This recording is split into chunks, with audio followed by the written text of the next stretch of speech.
పేరుంది. ఆ పేరుని చెరిపివేయటం అంత ఈజీ కాదు ప్రస్తుతం ఉన్న ఏ రాజకీయ నాయకుడికైనా. అయితే ఆయన వారసులు మాత్రం దానికి విరుద్ధంగా కనపడుతున్నారు. వైఎస్ఆర్కున్న ధైర్యం, పోరాటం, ముందడుగేసే తత్వం ఆయన వారసులకి ఎందుకు లేకుండా పోతాం? వైఎస్ఆర్ మరణం తర్వాత జగన్మోహన్ రెడ్డి రాష్ట్ర స్థాయి నేతగా ఎదిగారు. అప్పటి వరకు కేవలం కడప పార్లమెంట్ సభ్యులుగానే ఉన్నారు. సో అంతకుముందు అది కూడా లేదు. కానీ ఆయన ముఖ్యమంత్రి అయిన తర్వాత ప్రజలకి ఆయనకి చాలా గ్యాప్ వచ్చింది. ఆయన ప్రతి సమావేశం పూర్తి భద్రతా వలయంలో జరిగింది. పరదాల మాటున ప్రజల్లోకి ప్రయాణం సాగింది. సో పెద్ద ఎత్తున ఆయన ఆరోపణలు ఎదుర్కొన్నారు. తాడేపల్లి ప్యాలెస్కే పరిమితం అవుతారని.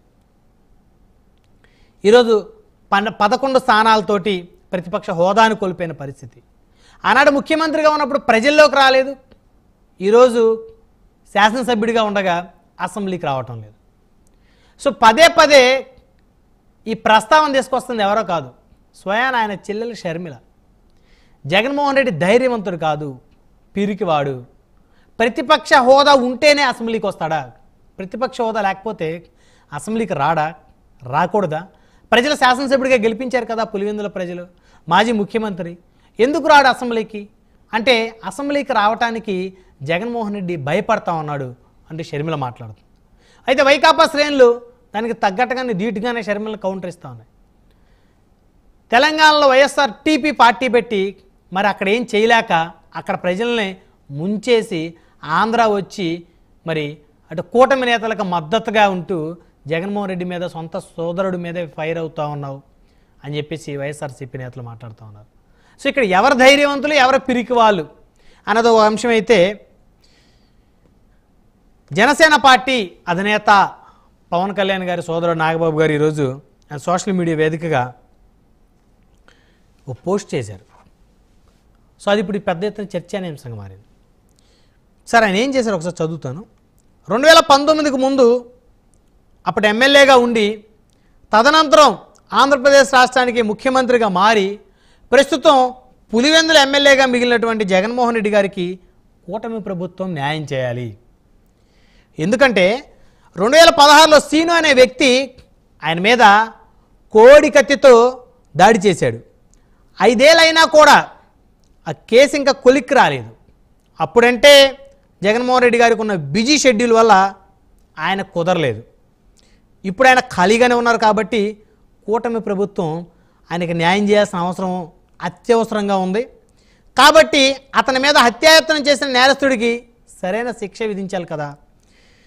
కాబట్టి ఆయన కేసుని తక్షణమే విచారించి అమాయకుడైనటువంటి శ్రీ జగన్మోహన్ రెడ్డి గారికి న్యాయం చేయవలసిందిగా కూటమి ప్రభుత్వాన్ని, సీఎం గారిని, డిప్యూటీ సీఎం గారిని, హోంమంత్రి గారిని కోరుకుంటున్నాను అంటూ జనసేన పార్టీ సీనియర్ నేత, కీలక నేత నాగబాబు గారు ఆయన సోషల్ మీడియా వేదికగా ప్రభుత్వాన్ని అర్థించారు. కోడికత్తి కేసులో జగన్మోహన్ రెడ్డి గారికి న్యాయం జరగాలి అని. ఎందుకంటే గత 5 ఏళ్ళు ఆయన బిజీగా ఉండటం వల్ల ఆయన బాధితుడు. సో బాధితుడు కోర్టుకు పోకపోవటం, మరి కోర్టులో జడ్జి గారి ముందు మరి ఆయన వాయిస్ ఇచ్చే పరిస్థితి లేకపోవడం, ఆయనకున్న బిజీ షెడ్యూల్ వల్ల అప్పుడు కుదరలేదు. ఇప్పుడు ఖాళీగానే ఉన్నారు కాబట్టి ఆయన మీద హత్యాయత్నం చేసినటువంటి వ్యక్తిని శిక్షించి ఆయనకు న్యాయం చేయాలంటూ నాగబాబు గారు ప్రశ్నిస్తూ ఉన్నారు. సో అదేవిధంగా ప్రభుత్వాన్ని ఆయన అర్థించారు. అదేవిధంగా వైఎస్ఆర్ వారసుల్లో ఎవరు ధైర్యవంతులు, ఎవరు పిరికివాళ్ళు అనే అంశాలు చర్చిద్దాం. సో ఇదే వాళ్ళ ప్రైమ్ డిబేట్లో మనతో పాల్గొనడం కోసం శివపార్త గారు జనసేన పార్టీ రాష్ట్ర అధికార ప్రతినిధి మనతో జూమ్ కాల్ అందుబాటులో ఉన్నారు. అదేవిధంగా త్రిపురనేని చిట్టిబాబు గారు రాజకీయ విశ్లేషకులు, సినీ నటులు మనతోటి జూమ్ కాల్ అందుబాటులో ఉన్నారు. అదేవిధంగా విద్యాసాగర్ గారు తెలుగుదేశం పార్టీ రాష్ట్ర అధికార ప్రతినిధి మరికొద్దిసేపట్లో మనతో జూమ్ కాల్లో జాయిన్ అవుతారు. రైట్, ముందుగా శివపార్త గారితో మాట్లాడదాం, జనసేన పార్టీ రాష్ట్ర అధికార ప్రతినిధి. శివపార్త గారు గుడ్ ఈవినింగ్ అండి. గుడ్ ఈవినింగ్ అండి. బ్రహ్మనాయుడు గారు ముందుగా ప్యానెల్లో ఉన్న పెద్దలకి, వీక్షకులకి గుడ్ ఈవినింగ్ అండి. చెప్పండి. సో జగన్మోహన్ రెడ్డి గారిని షర్మిల గారు ప్రశ్నిస్తాం, షర్మిల గారిని జగన్మోహన్ రెడ్డి గారు ప్రశ్నించటం. సో ఒక కుటుంబంలో ఉన్నటువంటి సొంత అన్నాజెల్లు మాజీ ముఖ్యమంత్రి వారసులు ఒకరిని ఒకరు నిందించుకుంటా విమర్శించుకుంటా ఉన్నారు.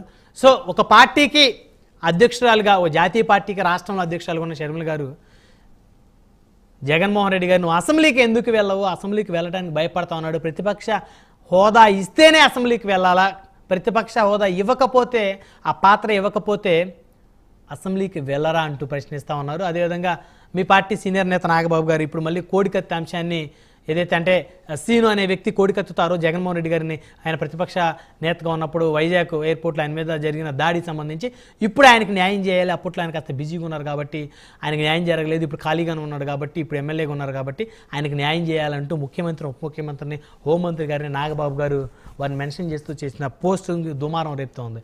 అంటే ఇది పార్టీల మధ్య ఏమైనా విద్వేషాన్ని రెచ్చగొడుతుందని అనుకోవాలా? పార్టీల మధ్య విద్వేషం కాదు, నా వాయిస్ నాకే వినిపిస్తుందండి. ఇప్పుడు మాట్లాడండి.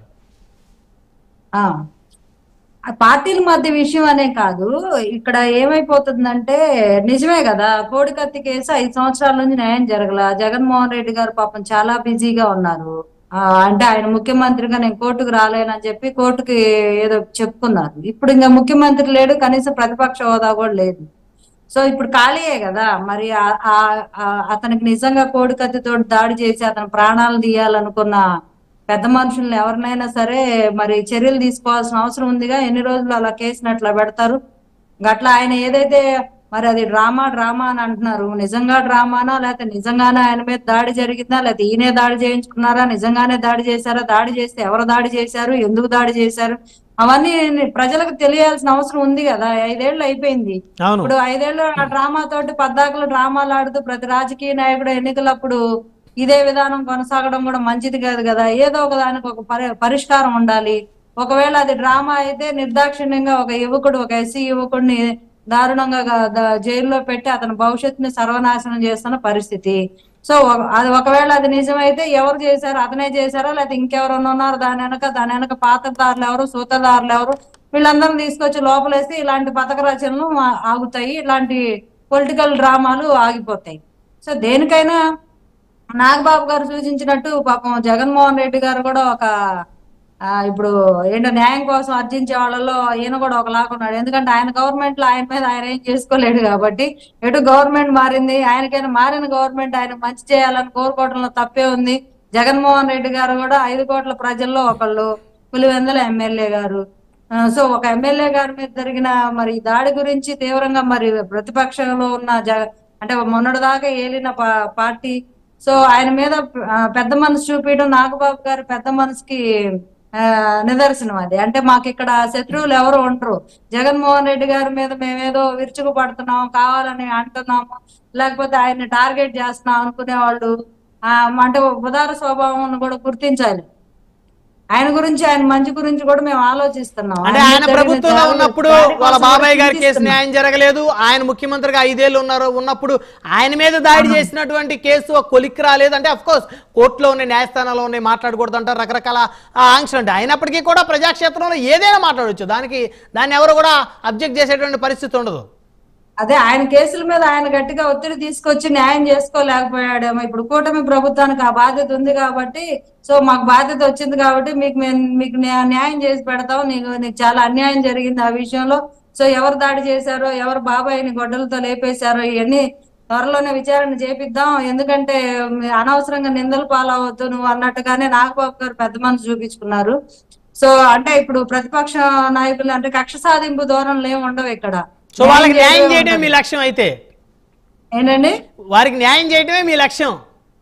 అంతే, కక్షలు కార్పణ్యాలు ఉండవు, మేము న్యాయం చేయడమే మా పని. ఆయన మీద జరుగుతున్న పాపం అబద్ధ ప్రచారానికో, లేకపోతే అది అబద్ధమైతే అబద్ధమో నిజమైతే నిజమో ఏదో ఒక ప్రచారం జరుగుతుంది, దానికి ఒక ఫుల్ స్టాప్ పెట్టాలనుకుంటున్నాం, అలాగే న్యాయం చేయాలనుకుంటున్నాం.